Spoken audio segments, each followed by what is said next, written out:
दूसरे पे हाँ हाँ इसमें ये सुनो कैमरा और ये दोनों चीजें हुई आपको अपनी वीडियो अभी और आपको स्टार्ट करो।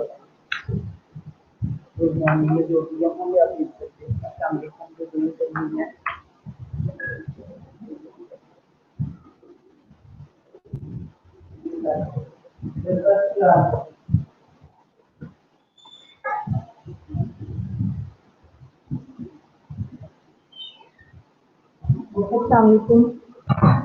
Assalamualaikum student, good morning to all of you.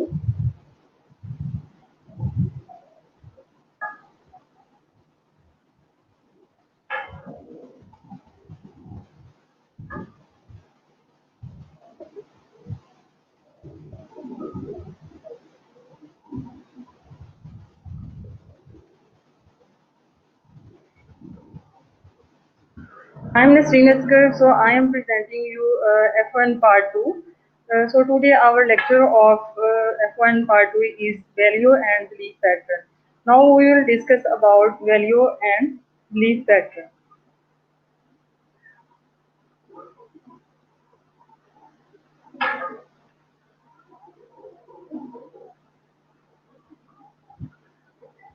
So the objective of our lecture is at the end of this unit, learners will be able to define value and belief pattern. इसमें हम different types of patterns and values जो है ना वो discuss करेंगे। Values क्या होती हैं और किस तरह से आती हैं, किस तरह से हम इसको जो है ना चूज करते हैं, और बिलीफ जो है हमारे किस तरह से वैल्यूज पे इफेक्ट करती हैं, वो सारा अब हम इसमें लर्न करने वाले हैं। The objective number 2 is explain how behavior is related to values. हम डेली रूटीन में जो जो बिहेवियर हम शो करते हैं वो हमारे वैल्यूज पे बेस कर रहे होते हैं।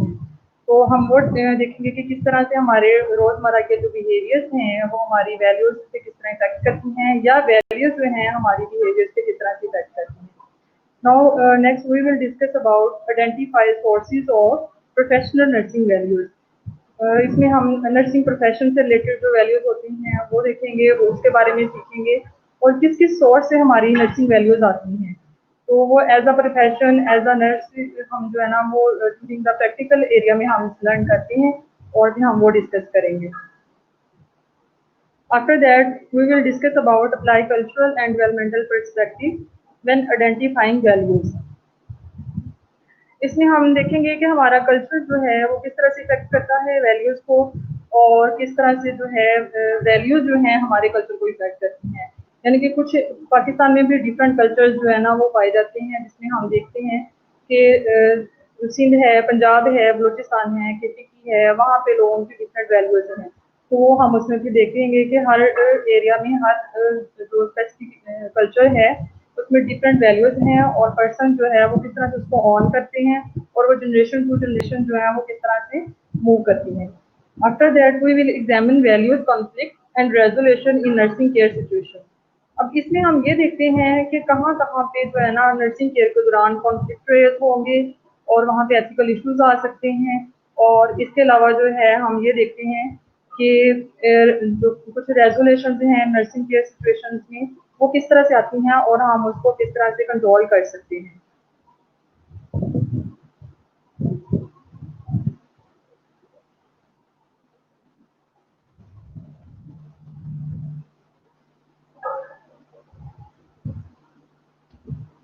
इंट्रोडक्शन।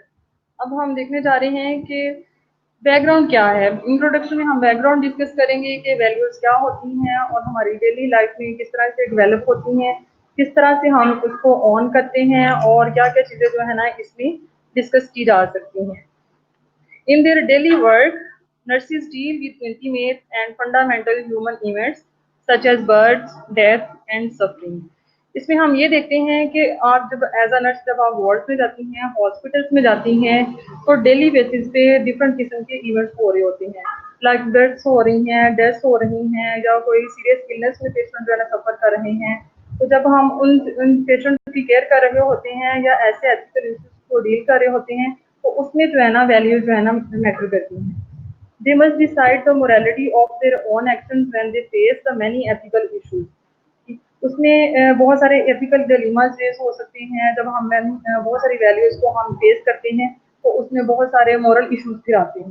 तो उसको डील करने के लिए भी हमें देखना पड़ता है कि यहाँ पे मॉरल वैल्यूज़ क्या हैं, पेशेंट की मॉरल वैल्यूज़ क्या हैं, नर्सिंग प्रोफेशनल की क्या हैं और एज़ अ नर्स आपकी अपनी मॉरल वैल्यूज़ क्या हैं। फिर उसको देखते हुए फिर हम डिसाइड करते हैं और फिर हम डिसीजन लेते हैं। The present environment of cost containment and nursing shortage tend to emphasize business values. This creates new moral problems and intensifies old ones, making it more critical than ever for nurses to make sound moral decisions. अब इसमें ये होता है कि अब अगर आप hospitals में देखें नर्सेस की शॉर्टेज होती है। अब रिक्वायरमेंट ये होती है कि 1 to 1 जो है ना नर्स रेशो हो इन आईसीयू में और वार्ड्स में भी जो है वो एक स्पेसिफिक रेशो होती है कि नर्सेस होंगी और इतने पेशेंट्स होंगे तो ही प्रॉपर केयर होगी।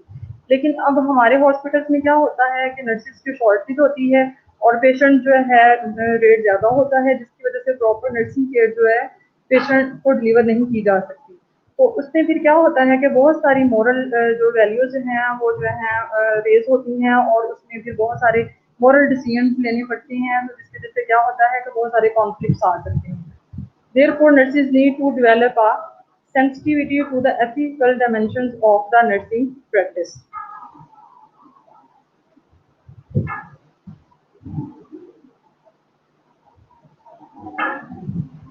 Therefore, nurses need to develop sensitivity to the ethical dimensions of nursing practice, examine their own and clients' values, understand how values influence their decisions, and think ahead about the kinds of moral problems they are likely to face.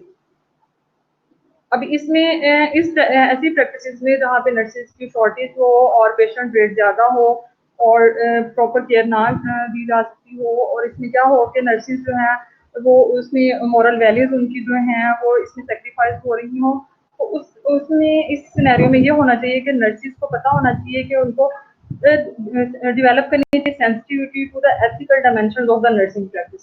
यानी कि nursing practice के अंदर रहते हुए जो कि ethical issues होते हैं उसमें उनके बारे में उसको नॉलेज होना चाहिए और अपनी और इसके अलावा जो पेशेंट्स हैं जो क्लाइंट्स हैं उसकी वैल्यूज़ का पता होना चाहिए। इसके अलावा think ahead about the kinds of the moral problems, कौन कौन से मॉरल प्रॉब्लम्स जो हैं वो रेज हो सकते हैं उसके बारे में उनको पता होना चाहिए ताकि जो है वो इफेक्टिव नर्सिंग केयर प्रोवाइड की जा सके और साथ में जो अपनी उसकी अपनी वैल्यूज़ हैं, मॉरल वैल्यूज़ हैं और क्लाइंट्स की वैल्यूज़ हैं, उसको निग्लेक्ट ना किया जा सके। Now we will define about values. What is value? As you know, values are enduring beliefs or attitudes about the work of a person, object, idea or action.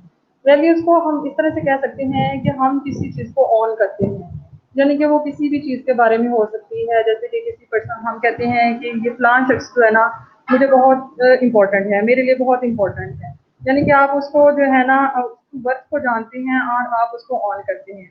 या object को ले सकती हैं, यानी कि आप कह सकते हैं कि फलां चीज़ जो है वो मुझे बहुत अच्छी लगती है या फलां चीज़ जो है मेरे लिए बहुत इंपॉर्टेंट है। इसी तरह कोई स्पेसिफिक आइडियाज़ आप देते हैं या फिर कोई स्पेसिफिक आप रिस्पॉन्स शो करते हैं जिसको हम कहते हैं एक्शन। तो उसको हम कह सकते हैं कि values are earn during beliefs और एटीट्यूड। जब आप किसी चीज़ को ऑन करते हैं, किसी चीज़ की इंपॉर्टेंस शो करते हैं तो उसकी रिस्पॉन्स में आप कोई बिलीव शो करते हैं या एटीट्यूड शो करते हैं तो उसको हम कहते हैं कि ये वैल्यूज़ हैं। Values are important because they influence decisions and actions, including nurses' ethical decision making. और इसलिए ये वैल्यूज बहुत इंपॉर्टेंट हैं जब एज अ नर्स आप हॉस्पिटल में काम कर रही होती हैं या इन द वार्ड में काम कर रही होती हैं तो आपको डेली आपको पेशेंट केयर से रिलेटेड बहुत सारे डिसीजन और एक्शंस लेने होते हैं, तो उसमें आप जो है वैल्यूज बहुत इंपॉर्टेंट रोल प्ले करती हैं। Even though they may be unspoken and unconsciously held, question of values underlie all moral dilemmas. Of course, not all values are moral values. For example, people hold values about work, family, religion, politics, money and relationships. अब इसमें ये होता है कि अब value जो है ज़रूरी नहीं है कि आपने उसको आप बार-बार बताकर शो करें कि भई मुझे ये चीज़ जो है ना मेरे लिए ये चीज़ जो है ना वैल्यूएबल है। बल्कि या आप जो है ना दूसरों को शो कराएँ कि मेरी ये वैल्यू है। ऐसे नहीं होता, ये अनस्पोकन होती हैं, यानी कि आप उसको बता नहीं सकते, एक्सप्लेन नहीं कर सकते, और ये अनकॉन्शियसली आपके माइंड में होती हैं और ये जनरेशन टू जनरेशन चलती हैं, और आप जो है ना इस तरह की प्रैक्टिस को जो है ना फॉलो करते हैं फिर। For example, people hold values about work, यानी कि कुछ लोग कहते हैं कि मेरे लिए ये जॉब इम्पोर्टेंट है, मेरी फैमिली से ज़्यादा इम्पोर्टेंट है, लेकिन कुछ लोग कहेंगे कि जो मेरी फैमिली है वो वर्क से ज़्यादा इम्पोर्टेंट है, और इसी तरह कुछ लोग फैमिली को इम्पोर्टेंट समझते हैं, कुछ रिलीजन को इम्पोर्टेंट समझते हैं, कुछ लोग कहते हैं कि मेरे लिए पॉलिटिक्स इम्पोर्टेंट है, कुछ लोग कहेंगे कि मनी इम्पोर्टेंट है, एंड कुछ लोग कहते हैं कि रिलेशनशिप इम्पोर्टेंट है। अब हर पर्सन की जो वैल्यू है वो यूनिक हो सकती हैं और इंडिविजुअल हो सकती हैं, यानी कि अगर आपकी क्लास में 5 स्टूडेंट्स हैं, वो कहते हैं कि मेरे लिए पैसा इंपॉर्टेंट है या रिलेशनशिप इंपॉर्टेंट है, तो बाकी 5 कहेंगे कि हमारे लिए वर्क इंपॉर्टेंट है और हमारी फैमिली इंपॉर्टेंट है, इसलिए ये यूनिक होती हैं। Values are often taken for granted in the same way that people are not aware of their breathing. They usually don't think about their values. They simply accept them and act on them. सो इसका ये मतलब है कि कुछ लोग होते हैं, जैसे आप सांस ले रही हैं, आप लोग जो है कुछ आपकी जो ब्रीदिंग पैटर्न रनिंग में है, इस तरह जो वैल्यूज जो है जनरेशन टू जनरेशन आपके साथ चलती हैं। आपको कोई कहता नहीं है कि आप इसको फॉलो करें, बस आप अपने जो ग्रैंड पेरेंट्स हैं, आपके जो पेरेंट्स हैं, या आपका जो कल्चर है, आपकी नॉर्म्स हैं, आप उनसे लर्न करते हैं और बाद में आप उसको सिंपली एक्सेप्ट करते हैं, और फिर उसके रिस्पॉन्स में आप जो है उन पे एक्ट करते हैं और अपना बिहेवियर शो करते हैं।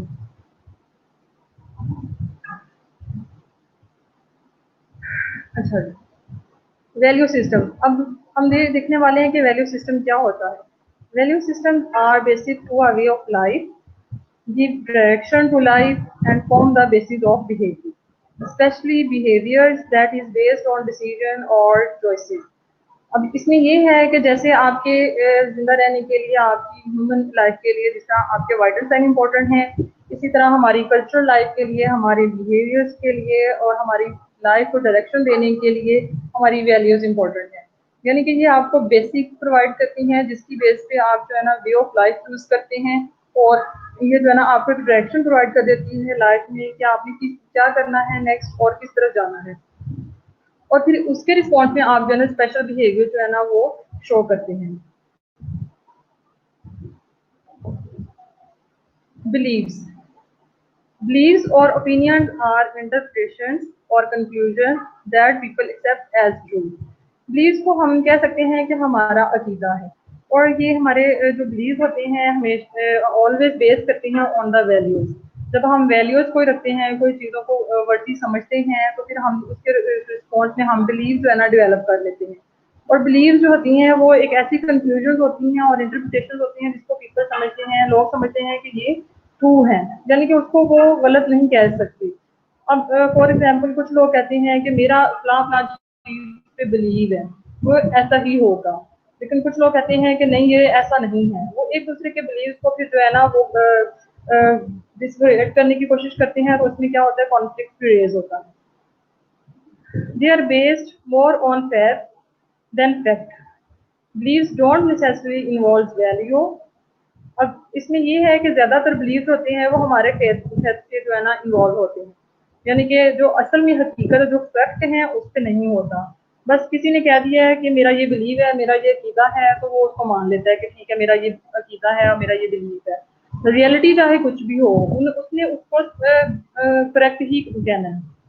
इसके अलावा क्या होता है, believe don't necessarily involve value. अब जरूरी नहीं है कि जो पेशेंट के बिलीव्स हैं वो वैल्यूज को इन्वॉल्व करें हैं, ठीक है। For example the statement if I study hard I will get a good grade expresses a believe that doesn't involve a value.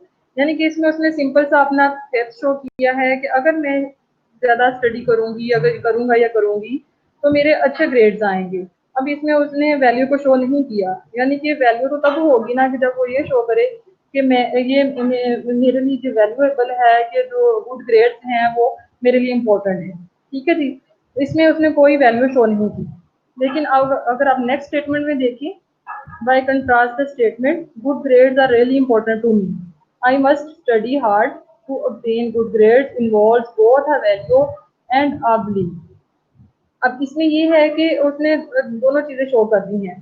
पहले वाली स्टेटमेंट में अगर आप देखें, अगर मैं स्टडी हार्ड करूं, यानी कि अगर मैं ज्यादा स्टडी करती हूँ या करता हूँ तो मेरे ग्रेड अच्छे आएंगे, ये उसका कीदा है। फॉर एग्जाम्पल कुछ रिलीजियस प्रैक्टिस होती हैं, अगर इसी तरह पेशेंट कहता है कि अगर मैं अपनी स्पिरिचुअल प्रैक्टिस करता हूँ तो मेरा बिलीव है कि मैं ठीक हो जाऊंगा, ये उसी तरह उसका जो है ना बिलीव शो होता है। लेकिन अगर आप दूसरी स्टेटमेंट में देखें, उसने कहा है कि good grades are very important to me, यानी कि अच्छे ग्रेड्स लेना, अच्छे मार्क्स लेना मेरे लिए वैल्यूएबल है। अब इस स्टेटमेंट में उसने अपनी वैल्यू शो की है। और सेम अगर इसी तरह अगर आप नेक्स्ट स्टेटमेंट देखते हैं, जिसमें उसने ये कहा है I must study hard to obtain good grades, यानी कि मुझे स्टडी जो है ना ज्यादा करनी चाहिए, अच्छी करनी चाहिए, ताकि गुड ग्रेड्स जो है ना मैं अचीव कर सकूं। अब इसमें उसने जो है ना अपनी वैल्यू भी शो कर दी है और बिलीव भी शो कर दिया है। तो आप लोगों को इसमें पता होना चाहिए कि बिलीव क्या है, वैल्यूज क्या हैं। और इसी तरह पेशेंट जो है ना, जब आप प्रैक्टिस में जाते हैं तो इसी तरह वो अपनी वैल्यूज भी शो करते हैं, अपने बिलीव भी शो करते हैं। अगर आपको पेशेंट के वैल्यूज और बिलीव के बारे में पता नहीं होगा तो क्या होगा, फिर आप उनको प्रॉपर केयर नहीं प्रोवाइड कर सकेंगे। और उसके लिए ज़रूरी है कि आप पेशेंट की वैल्यूज को भी जानती हों और उसके बिलीव से भी या आप के बारे में भी आपको नॉलेज हो।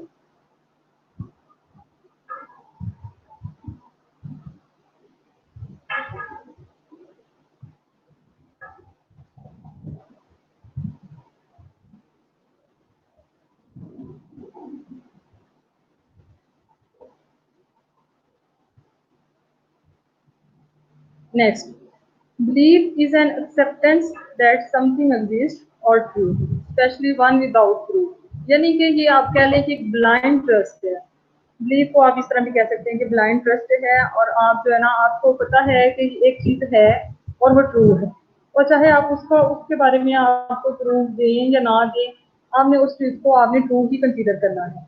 इसके अलावा आप feeling that something is good, right और वैल्यूएबल, यानी कि एक फीलिंग आती है आपको किसी चीज के बारे में कि वो ठीक है, गुड है, राइट है और वैल्यूएबल है। A feeling of trust in the work और एबिलिटी ऑफ समवन, इसमें ट्रस्ट फील होता है और वर्दी फील होती है जिसमें, और वीडियो समवन जो है ना आप उसके बारे में अच्छा फील करते हैं और आप समझते हैं कि एक चीज एग्जिस्ट करती है और ट्रू है, यानी कि उसका कोई प्रूव है या नहीं है, आपने उस चीज को समझना है। ब्लाइंडली ट्रस्ट करते हैं आप उसको और आप समझते हैं कि वो चीज जो है राइट है और वैल्यूएबल है।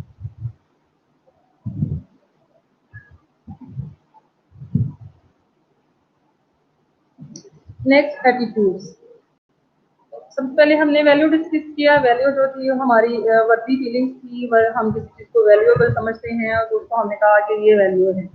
अब देन हमने बिलीव डिस्कस किया। बिलीव में हमने ये देखा कि कोई चीज़ एग्जिस्ट करती है तो हम उसको ट्रू समझते हैं, हमारा फेथ है कि समथिंग इज ट्रू, चाहे वो अच्छी है बुरी है दूसरों की नज़र में, लेकिन आप उसको अच्छी ही समझोगे। अब नेक्स्ट हम डिस्कस करने वाले हैं एटीट्यूड। एटीट्यूड्स क्या है?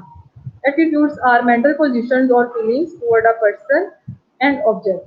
अब आपने वैल्यू आपकी हैं, आपने आपने किसी चीज को इम्पोर्टेंट समझा, आपने उसको ऑन किया, उसके बारे में बिलीव डेवलप कर लिए। और अब नेक्स्ट है एटीट्यूड। एटीट्यूड का मतलब है बिहेवियर शो करना, कि आप उस पर्सन या उस ऑब्जेक्ट की टुवर्ड की तरफ अपनी अपनी मेंटल जो है फीलिंग्स और क्या शो कर रहे हैं, तो आप उसके बारे में क्या फील करें, अच्छा फील कर रही हैं या बुरा फील कर रही हैं, उसको हम कहते हैं कि ये हमारा एटीट्यूड है।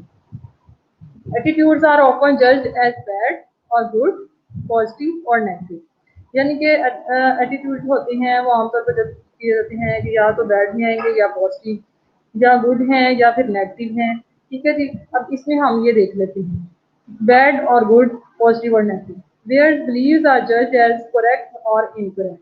बिलीव्स को हमेशा जो पर्सन जो ऑन करता है, जिसका फेथ होता है, वो उसको करेक्ट ही समझेगा, लेकिन हम जो हैं दूसरे जो लोग होते हैं हम उसको करेक्ट या इनकरेक्ट ले सकते हैं। और इसी तरह एटीट्यूड हम देखते हैं कि फलां स्टूडेंट ने इस तरह का क्लास में एटीट्यूड शो किया, उसको हम देखते हैं कि वो उसने बैड एटीट्यूड शो किया या गुड एटीट्यूड शो किया। Attitudes have thinking and behavioural perspectives. इसमें आपका थिंकिंग प्रोसेस इन्वॉल्व होता है एंड बिहेवियर पर्सपेक्टिव जो हैं वो भी उसमें आ जाती हैं। Attitude very greatly among individual. अब एक सिचुएशन है जिसमें कुछ स्टूडेंट्स जो हैं वो डिफरेंट एटीट्यूड शो करेंगे और कुछ स्टूडेंट जो हैं वो डिफरेंट शो करेंगे। इसलिए एटीट्यूड भी यूनिक होते हैं और हर पर्सन की मेंटल कैपेबिलिटीज और उसके बारे में जो उसकी वो सिनेरियो को जैसे वो थिंक करता है और उसके बाद में जो वो फील करेगा उस पर डिपेंड करता है। फॉर एग्जाम्पल, सम क्लाइंट्स में feel strongly about their need for privacy.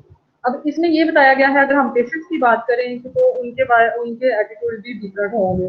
हम जब होलिस्टिक केयर प्रोवाइड करते हैं तो हम देखते हैं कि पेशेंट जो है, जो हमारा क्लाइंट है, वो यूनिक पर्सन है। तो इसलिए जब हम नर्सिंग केयर प्लान भी डेवलप करते हैं तो हम ये देखते हैं कि कुछ पेशेंट्स को की नीड्स डिफरेंट होंगी, कुछ की डिफरेंट होंगी, यानी कि अकॉर्डिंग टू उनकी वैल्यूज, उनकी एटीट्यूड, उनके बिलीफ पैटर्न, उनकी पे बेस करते हुए हम उनके डिफरेंट प्लान जो है ना वो मेक करेंगे। अब इसी तरह यहाँ पे बता दिया गया है कि कुछ क्लाइंट्स होते हैं वो उनको कोई भी नर्सिंग केयर प्रोवाइड करते हुए या कोई भी मेडिकल प्रोसीजर के दौरान उनको जरूरत होती है कि उनको प्राइवेसी प्रोवाइड की जाए।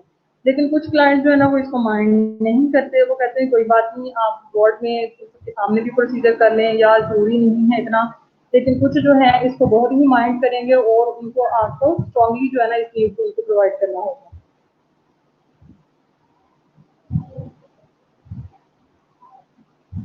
Value transmission.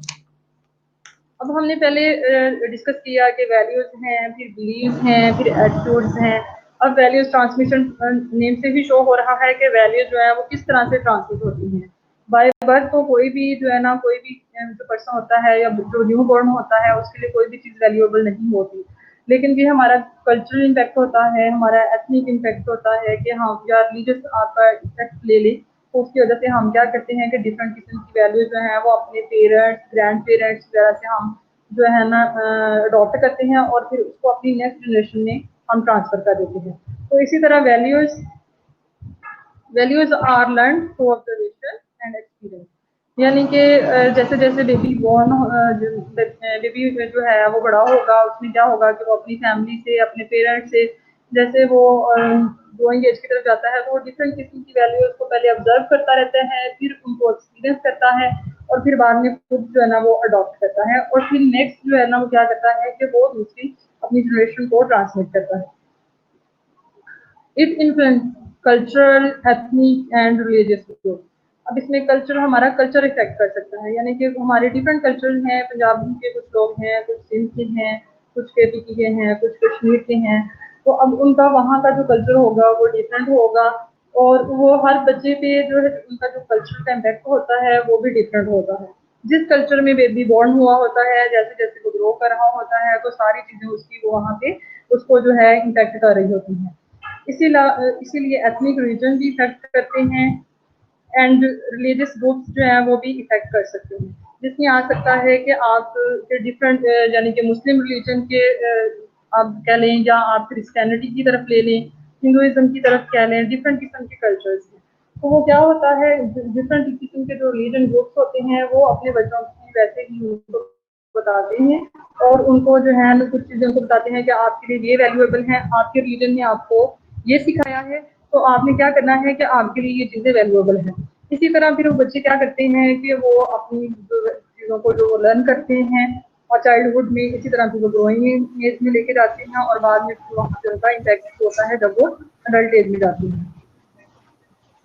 और इसके अलावा कैसे जो है ना वैल्यू ट्रांसफर हो सकती हैं and by family and peer group. अब फैमिली की वजह से भी बहुत सारी वैल्यू जो है ना ट्रांसफर हो सकती हैं। फॉर एग्जांपल, एक छोटा बच्चा है वो अपने फादर के साथ रहता है। अब उसका फादर जो है वो जो है वो स्मोकिंग करता है तो वो बच्चा भी उससे वही सीखेगा। उसका फादर अगर ऑनेस्ट है अपनी वैल्यूज में, अपने लेन देन में, तो वो ऑनेस्टी लर्न करेगा। अगर उसका फादर जो है वो अपनी फैमिली के साथ सिंसियर है, लविंग है, तो वो भी अपने साथ जो है ना यही सारी चीजें जो है ना वो लर्न करेगा।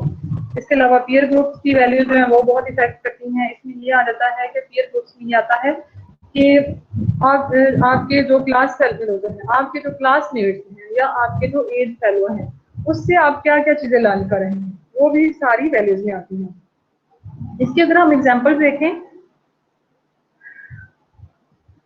For example, if a parent consistently demonstrate honesty in dealing with others, the child will probably begin to value honestly.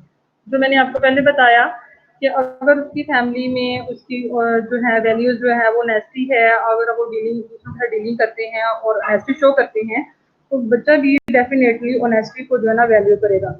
लेकिन अगर वो लायर हैं और जो है धोखे से काम करते हैं और फराब जो है करते हैं सारी चीज़ें, तो वो बच्चे भी वैसे ही चीज़ें सीखते हैं। अब नेक्स्ट हम डिस्कस करने वाले हैं वैल्यूज क्लैरिफिकेशन।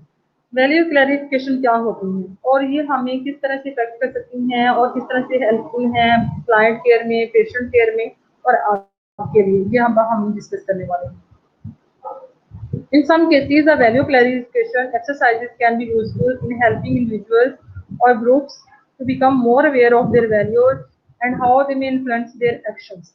अब इसमें ये आप कह सकते हैं एक किस्म की एक्सरसाइज है जो कि इंडिविजुअल्स को और ग्रुप्स को हेल्प करती है, हेल्प आउट करती है कि वो उससे क्या करें, अपनी to become more aware of their own values, कि उनकी अपनी क्या वैल्यूज हैं and how they may influence their actions, और किस तरह से वो उनके बिहेवियर्स को, उनके एक्शंस को जो है ना इन्फ्लुएंस कर सकती हैं, असरअंदाज हो सकती हैं। तो अगर आप इसमें देखें तो इसमें क्या होता है कि हम एक क्वेश्चनर जो है ना डेवलप करते हैं, लिस्ट ऑफ क्वेश्चन जो है वो डेवलप कर लेते हैं और लाइक अ रिसर्च आर्टिकल, और उसमें हम उसकी ग्रेडिंग कर देते हैं जिसमें हम लिख देते हैं कि एग्री या डिसएग्री या न्यूट्रल, डिफरेंट किस्म के हम स्टेटमेंट उसमें ऐड कर देते हैं। और फिर हम जो जिस पर्सन की हम वैल्यूज जानना चाह रहे होते हैं उसको फिर हम वो परफॉर्मा जो है ना वो देते हैं फिल करने के लिए, और फिर वो बताता है कि वो किन किन चीज़ों से वो एग्री है, किन चीज़ों से वो डिसएग्री है और किन चीज़ों में वो न्यूट्रल है। तो फिर इससे हमें आइडिया हो जाता है कि कौन सी चीज़ें हैं जो पर्सन के लिए वैल्यूएबल हैं और कौन सी चीज़ें ऐसी हैं जो पेशेंट के लिए वैल्यूएबल नहीं है। ठीक है जी। और इसमें हम एग्री और डिसएग्री की स्टेटमेंट लिख देंगे और साथ में और to rank in order of importance a list of beliefs can assist the nurse and client to make the client's values more open so they can be considered in planning the client's care। अब इसमें value clarification हमारा discuss करना क्यों जरूरी है, इसलिए जरूरी है कि इसमें हम ये देखते हैं कि वैल्यू क्लैरिफिकेशन से हम हमारे पास जो पेशेंट एडमिट हैं या जिसको हमने नर्सिंग केयर प्रोवाइड करनी है, हम उसको जो है उसकी जो वैल्यूज के बारे में हम उसकी स्टेटमेंट ले लें, ताकि हम जो नर्सिंग केयर प्लान जो है ना वो उसके लिए बना रहे हैं उसमें जो है ना जो चीज़ें वैल्यूएबल हैं उसको हम ऐड कर लें, जो चीज़ें उसके लिए वैल्यूएबल नहीं है उसको हम रिड्यूस कर सकते हैं। ये बहुत हेल्पफुल होता है। Now we will discuss about personal values. अब हम इसमें देखने जा रहे हैं कि पर्सनल वैल्यूज क्या होती हैं। पहले तो हमने ये देखा, सिंपल हमने देखा वैल्यूज क्या है, फिर हमने डिस्कस किया अबाउट एटीट्यूड्स, फिर हमने बिलीव्स भी डिस्कस कर लिए, फिर हमने ये देखा कि वैल्यूज क्लैरिफिकेशन क्या होती है। अब हम देखने जा रहे हैं कि पर्सनल वैल्यूज क्या होती हैं। पर्सनल वैल्यूज नेम से ही शो है, इसमें पर्सन की अपनी वैल्यूज होती हैं, यानी कि मेरी वैल्यूज क्या हो सकती हैं या आपकी अपनी वैल्यूज क्या हो सकती हैं, या पेशेंट हमारे पास आया है उसकी वैल्यूज क्या हो सकती हैं। इसमें हम जो है ना डिफरेंट पर्सनल वैल्यूज जो है ना हम इसमें डिस्कस करने वाले हैं। तो हम इसको डिफाइन करते हैं। Although people drive values from society, हमने देखा है कि वैल्यूज जो है ना वो ट्रांसमिट होती हैं डिफरेंट सोर्सेज से, यानी कि कल्चर से, रिलीजन से, एथनिक ग्रुप से एंड देयर इंडिविजुअल सब ग्रुप, और इंडिविजुअल सब ग्रुप जो होती हैं उससे भी जो है ना ड्राइव हो सकती हैं। दे internalize some or all of these values as personal values. अब बहुत सारी वैल्यूज होती हैं जो कि हम देखते हैं हमारी सोसाइटी से आ रही हैं, रिलीजन से आ रही हैं, हमारी फैमिली से आ रही हैं। अब ज़रूरी तो नहीं है कि मैं जो हूँ वो ये सारी वैल्यूज जो है ना अडॉप्ट करूँ। ये क्या करूँगी कि मैं कुछ जो वैल्यूज हैं उसमें से जो मुझे ज़्यादा इंपॉर्टेंट लगेंगी या जो मुझे ज़्यादा अट्रैक्ट करेंगी, मैं उसको इंटरनलाइज कर लूँगी और उसको फिर मैं कंसिडर करूँगी कि ये मेरी पर्सनल वैल्यूज है। इसीलिए अब कुछ लोग जो हैं आपकी जो क्लाइंट्स होते हैं उनकी भी डिफरेंट वैल्यूज हो सकती हैं, एज अ स्टूडेंट आपकी भी डिफरेंट वैल्यूज हो सकती हैं। फॉर एग्जांपल आपकी क्लास में अगर 50 का बैच है, 50 स्टूडेंट्स हैं, तो हर स्टूडेंट की डिफरेंट वैल्यूज होंगी, किसी की भी वैल्यूज मैच नहीं कर रही होंगी। इसी तरह people need societal values to feel accepted and they need personal values to have a sense of individuality, यानी कि इसमें सोसाइटल वैल्यूज को अगर उसके पास हैं और उसने अगर किसी सोसाइटी में रहना है तो ज़रूरी है कि वो उस सोसाइटी की वैल्यूज़ को एक्सेप्ट करे। अगर वो उस कल्चर में नहीं रहना चाहता या उस कल्चर में जो है ना उसको डिफरेंट लग रहा है, तो उसको चाहिए कि वो उस कल्चर की वैल्यूज़ को एक्सेप्ट करे और फिर ताकि उसको एक्सेप्ट किया जाए उस सोसाइटी में। इसी तरह अगर पर्सन को अपनी फीलिंग्स जो है ना, अपनी सेंस ऑफ इंडिविजुअलिटी जो है ना वो फील करनी है, तो उसकी अपनी पर्सनल वैल्यू जो है वो भी होना बहुत ज़रूरी है।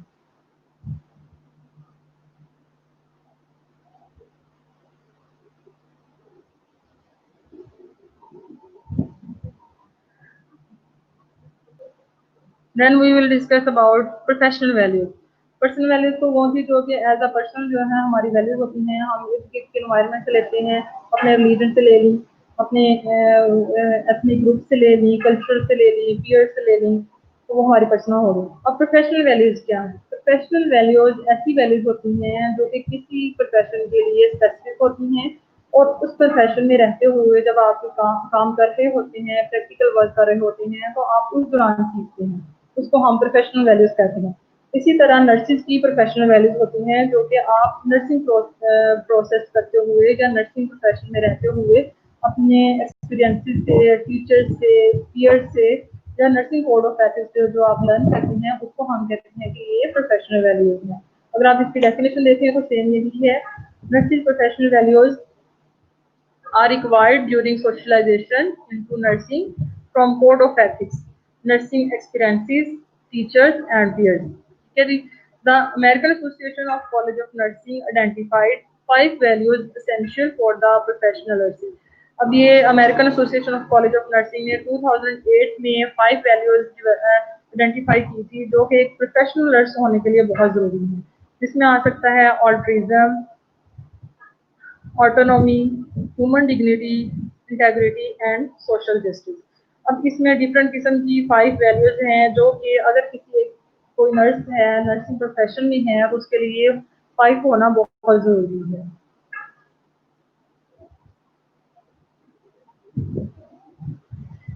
Essential nursing values. First of all, we will discuss about altruism. Altruism is a concern for the welfare and well-being of others. In professional practice, altruism is reflected by the nurse's concern for the welfare of patients, other nurses and other healthcare providers. अब altruism की अगर definition आप देखें तो इसमें ये है कि नर्स का जो मेन कंसर्न है वो ये होना चाहिए कि वो for the welfare and wellbeing of others जो है ना उसके लिए इम्पैक्ट शो करे, अपना अपना जो कंसर्न जो है ना वो शो करे। यानी कि अगर एज अ नर्स आप नर्सिंग प्रोफेशन में हैं और आप नर्सिंग प्रोफेशन को प्रैक्टिस कर रहे हैं, तो आपको जो है ना दूसरे पेशेंट्स की वेलफेयर, दूसरी नर्सिस और जो हेल्थ केयर प्रोवाइडर्स हैं जो कि आपके साथ मिलकर मेडिकल डॉक्टर्स, पैरामेडिक्स, जो दूसरा स्टाफ है जो आपके साथ मिलकर काम कर रहे हैं, तो उनकी वेलफेयर और उनकी वेलबींग के लिए कंसर्न शो करना चाहिए। अगर कोई नर्स ये शो नहीं करती तो वो अपनी प्रोफेशनल वैल्यूज को डिसमिस कर रही है। अगर आप नेक्स्ट देखें ऑटोनॉमी। ऑटोनॉमी की definition is the right to self determination. Autonomy is the right to self-determination. Professional practice reflects autonomy when the nurse respects patients' right to make decision about their health care. इसमें आप देखते हैं autonomy का मतलब है कि उसका अपना राइट क्या है, right to choose the treatment, right to choose उसने कोई ट्रीटमेंट करना देना है या नहीं देना, उसको ऑटोनॉमी शो करनी चाहिए, यानी कि उसको अपना डिसीजन मेकिंग का राइट होना चाहिए उसमें, ये उसने अपना जो है ना शो करना है। Self determination. अब इसमें ये है कि नर्सिस को एज अ नर्स जो है वो उसको फ्री होना चाहिए, उसको कोई भी डिसीजन लेने में उसको राइट होना चाहिए कि वो नर्सिंग केयर किस तरह से पेशेंट को प्रोवाइड करेगी और कैसे प्रोवाइड करेगी। नर्सिंग प्लान को जो है ना मेकिंग में उसको फ्री जो है ना राइट होना चाहिए।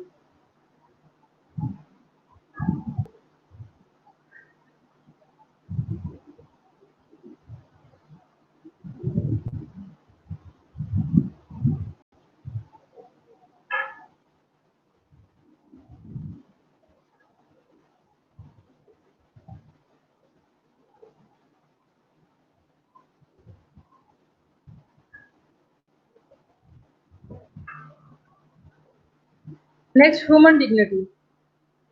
Human dignity is respect for the inherent worth and uniqueness of individuals and populations. Some students ask me about peers. Peer means your age fellow, your classmates, your school age friends. यानी कि friends का जो group होता है उसको आप कहते हैं peers. तो वैल्यूज जो हमारी हैं वो हमारी पीयर ग्रुप से भी आती हैं। जब आप अपनी एज के बच्चों के साथ जब आप खेलते हैं या कोई प्ले करते हैं या उनके साथ कोई एक्टिविटी में पार्टिसिपेट करते हैं तो आप बहुत सारी चीज़ें जो है ना वो लर्न करते हैं। Okay, autonomy. Autonomy mean you have the right, you have the right to choose the decision, to make the decision. आप किसी चीज के बारे में आपको फ्रीडम है, यानी कि आपको फ्रीडम है, आप ये जो है ना डिसीजन ले सकते हैं या नहीं ले सकते। तो ऑटोनॉमी प्रोफेशनल नर्सिंग में जरूरी है कि आपको ऑटोनॉमी दी जाए कि एज अ नर्स आप जो है ना फ्रीली जो है ना पेशेंट की केयर के मुताबिक डिसीजन लें। और डिसीजन जो है ना आप जब इम्पोर्टेंट डिसीजन लेते हैं तो आप एज अ नर्स जो है ना कोई उसमें इंटरप्ट ना करें। सिर्फ जब नर्सिंग केयर आपने प्रोवाइड करनी है तो आप फ्री हैंड हो ताकि आप उसकी केयर के बारे में अपने डिसीजन ले सकें।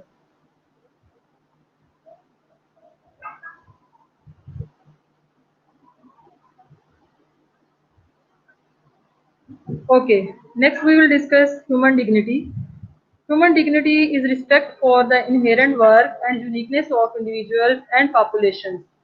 In professional practice, human dignity is reflected when the nurse values and respect all patients and colleagues.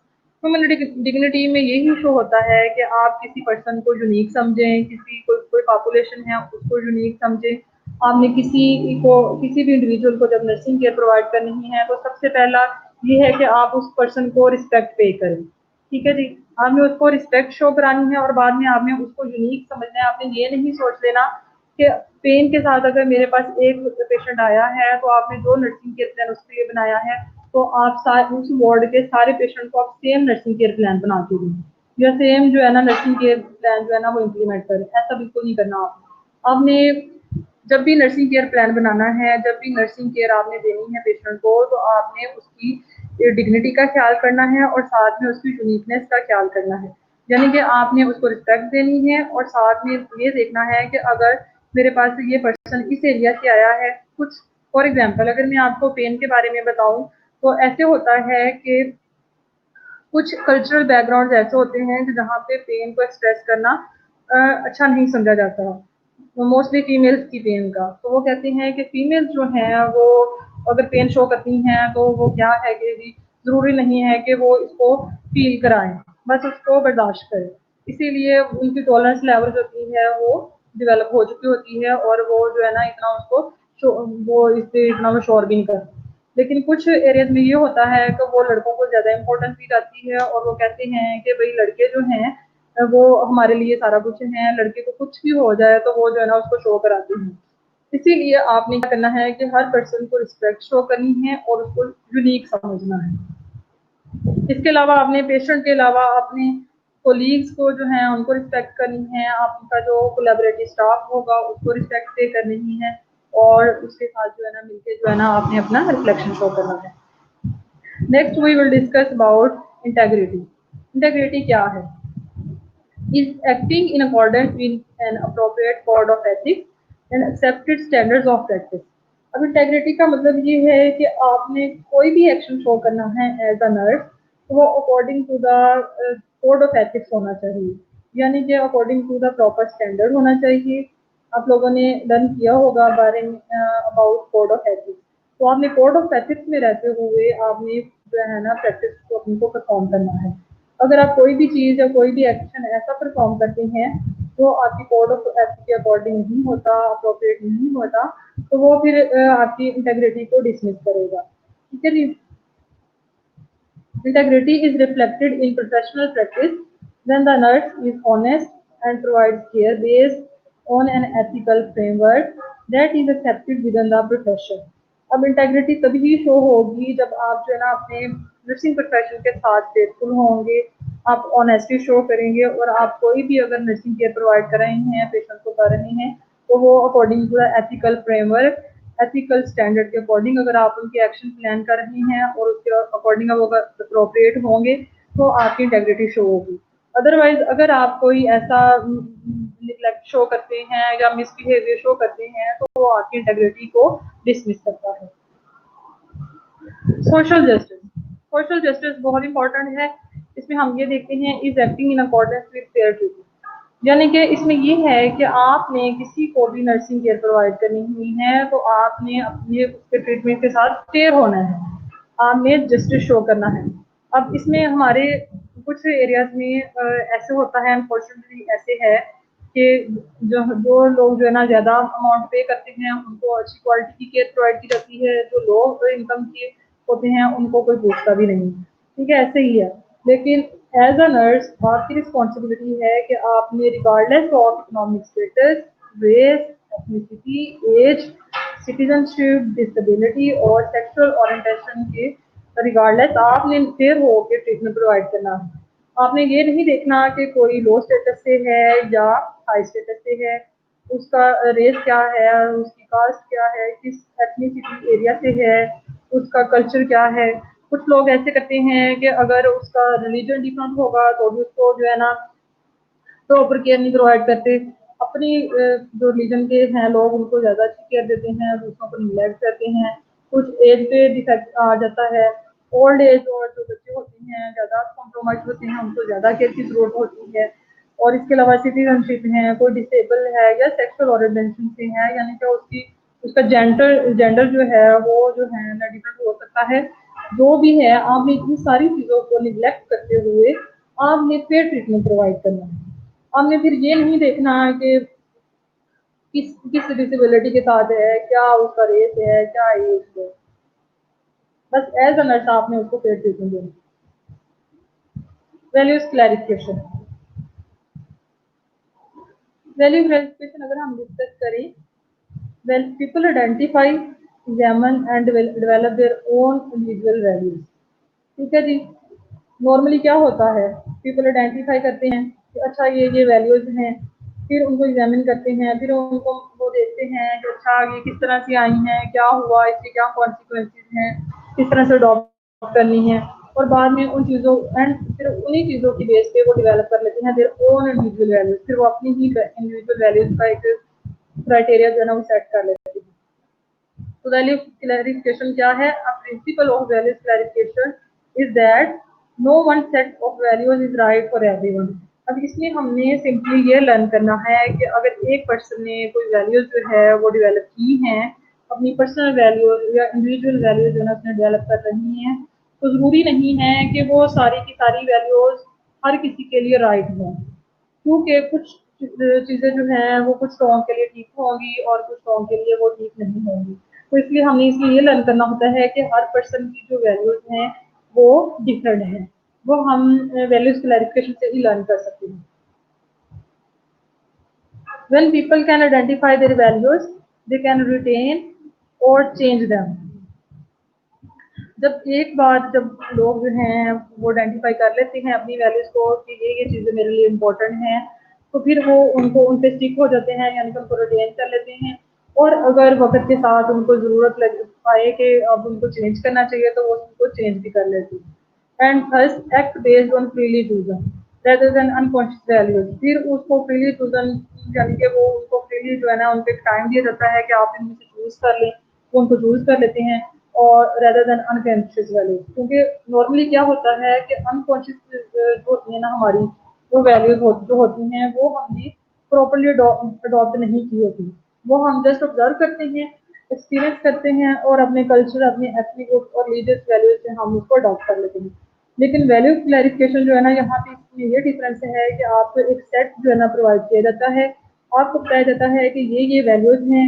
फिर आपको फ्रीली जो है ना आपको जो नेक्स्ट स्टेटमेंट दी जाती है कि आप अपने डिसीजन में फ्री होते हैं, आपको बताया जाता है कि आप उसको चूज कर लें फ्रीली। फिर आपकी मर्जी है या पेशेंट की मर्जी है कि वो उसमें से किन चीज़ों को वो जो है ना वो चूज करता है और बाद में उससे उनके फिर एक्शन जो है ना अपना शो करता है। Values clarification promotes personal growth by fostering awareness, empathy and insight. ठीक है जी, इससे पर्सनल ग्रोथ होती है जिसमें अवेयरनेस भी आती है, एम्पैथी भी होती है और इनसाइड इंटरनल जो है ना आपकी अच्छी फीलिंग्स आती हैं। ये developed by Ralph Harmin and Simon. Simon ने और ये 3 जो है इन्होंने दिए थे 1978 में। They describe a valuing process of thinking, feeling and behaving. ठीक है जी। ये रिसर्चर्स थे जिन्होंने रैल्फ हार्मन और साइमन 1978 में इन्होंने वैल्यूइंग प्रोसेस जो है वो डिस्क्राइब किया था।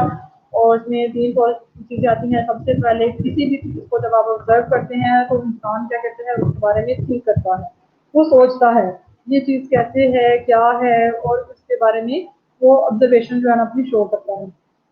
फिर उसके बारे में उसको वो फीलिंग शो करता है, यानी वो फील करता है आया ये चीज़ जो है ना वो गुड है या बैड है, पॉजिटिव है या नेगेटिव है। और बाद में उसके बारे में जब वो फील कर लेता है और उसके बाद उसको बिहेवियर वो शो करता है। ठीक है जी। और बिहेवियर जो है वो गुड भी हो सकता है, बैड भी हो सकता है, करेक्ट भी हो सकता है, इनकरेक्ट भी हो सकता है। तो ये सारी चीज़ें जो हैं डिपेंड करती हैं वैल्यूज और हमारा जो वैल्यू क्लैरिफिकेशन प्रोसेस है उस पर जो है ना डिपेंड करती है।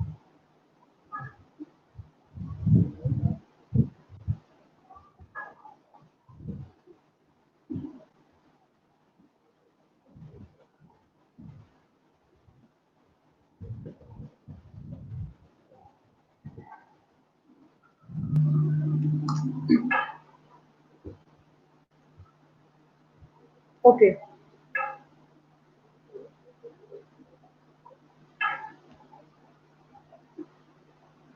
Okay, now next we discuss about valuing process.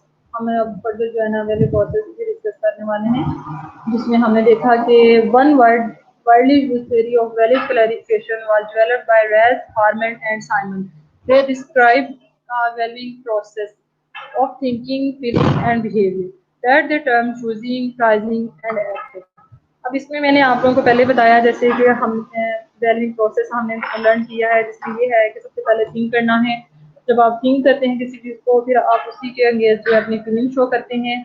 और उसके बाद जो है जी आप बिहेवियर रिस्पॉन्स में शो करते हैं, गुड है, बैड है, करेक्ट है या इनकरेक्ट है। अब इसमें अगर आप देखें तो ये टर्म यूज की गई हैं।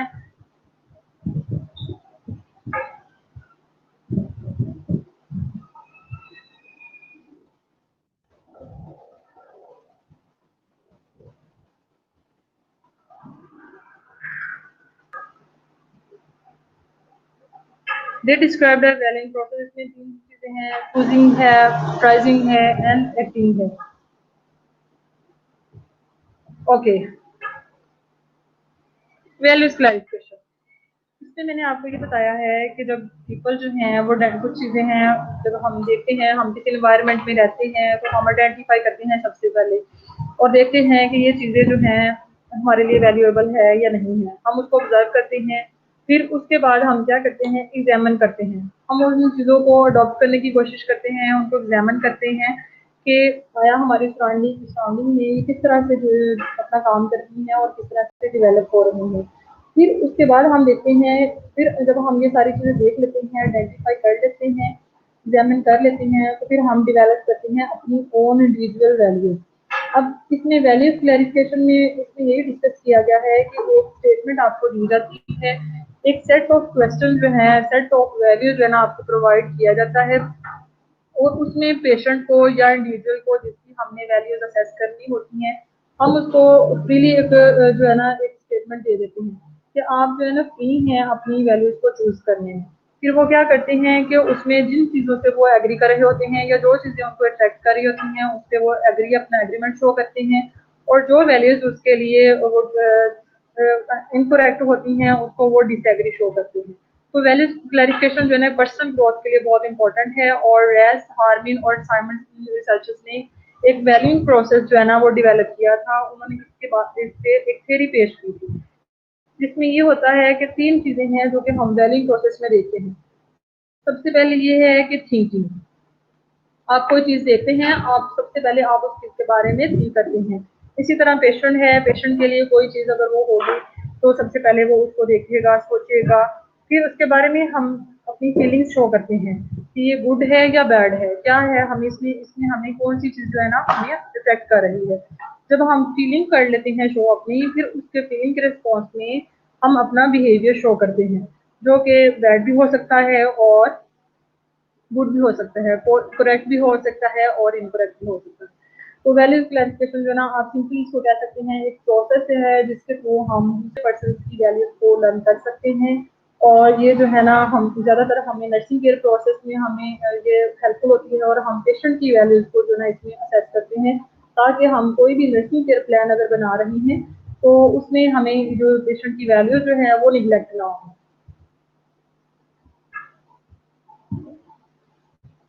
इसी तरह वैल्यूज क्लैरिफिकेशन की जो थ्योरी हमने डिस्कस की है, रैस, हार्मन और साइमन ने दी थी 1978 में, उसको हम वैल्यूइंग प्रोसेस कहते हैं।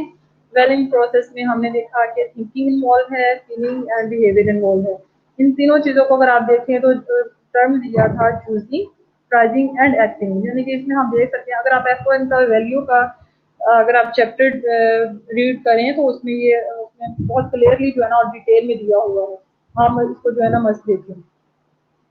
In some cases, a values clarification exercise can be useful in helping individuals or groups to become more aware of their values and how they may influence their actions. तो value clarification अगर हमने देखा है कि बहुत सारे groups में या इंडिविजुअल में हमने किसी ग्रुप की, किसी इंडिविजुअल की अगर हमने कोई केयर प्रोवाइड करनी है, नर्सिंग केयर प्रोवाइड करनी है, तो हम देख लेते हैं कि उसकी कौन कौन सी वैल्यूज जो है ना उसके लिए हेल्पफुल है और कौन सी जो है ना उसके लिए इनकरेक्ट हैं। तो हम फिर उसको हम अपने प्लान में ऐड करके हम इफेक्टिव नर्सिंग केयर जो है ना प्रोवाइड कर सकते हैं। ये एग्जांपल बहुत इंपॉर्टेंट है अगर आप इसमें देखें। For example, asking a client to agree और disagree with a list of statements or to rank in order of importance a list of beliefs can assist the nurse and client to make the client's values more open so they can be considered in planning the client's care। अगर आप इसमें देखते हैं तो हम कोई patient हमारे पास admit है, फॉर एग्जांपल फीवर के साथ कोई पेशेंट है या कोई क्रॉनिक इलनेस के साथ हमारे पास आया है, तो हम बहुत सारी चीज़ें उस पर एक पेपर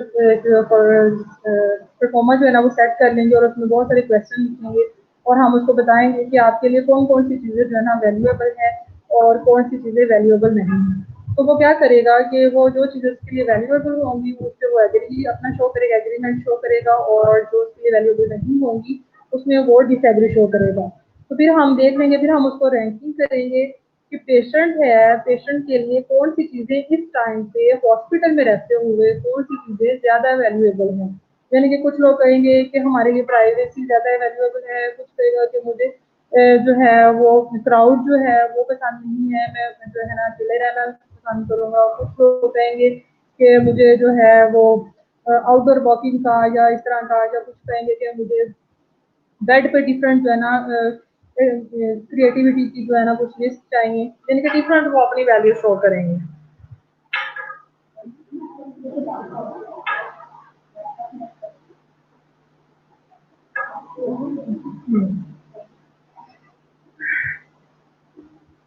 ओके,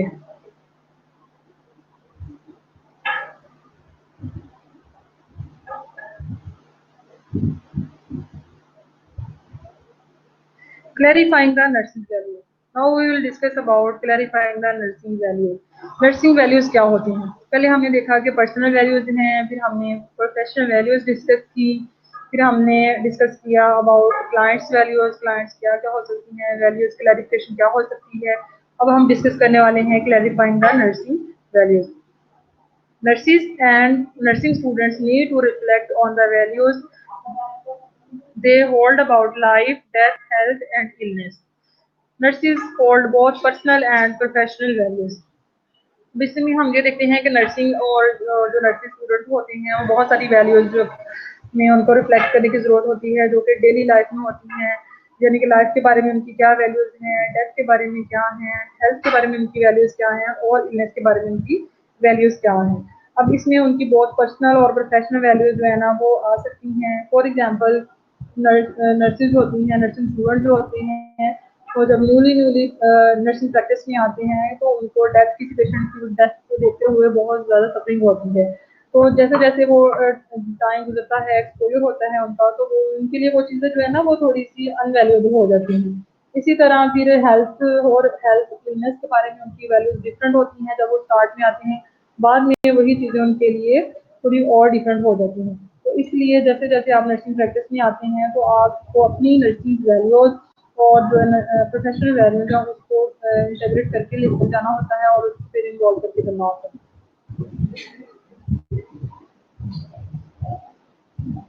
नेक्स्ट लेक्चर में हम यहाँ से स्टार्ट करेंगे और फिर मैं आप तब तक अपना रिव्यू कर लें और अगर किसी स्टूडेंट को कोई क्वेश्चन हो तो आप पूछ सकते हैं।